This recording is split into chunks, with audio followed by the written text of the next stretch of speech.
This is my hybrid transmission system I've made for my students. This is just to show them the planetary gear system. We've got a motor driving the sun gear, and on this side we have another motor which drives the planet carrier. And here we have the display. Oops. And we'll start with this one first.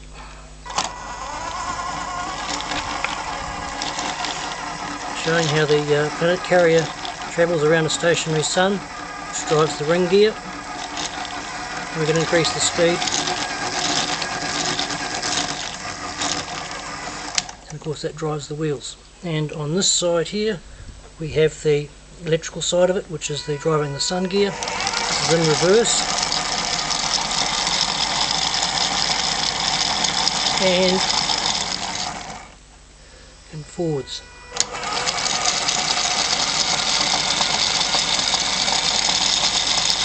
And the two of them together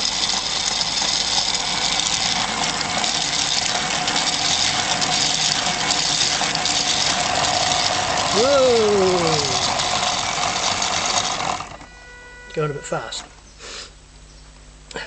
So I'll be putting this up on Thingiverse if anybody else wants to have a go at making one, and I'll put the code up on GitHub, I think it is, once I've fixed out all the bits and pieces. Thank you very much, hope you enjoy it.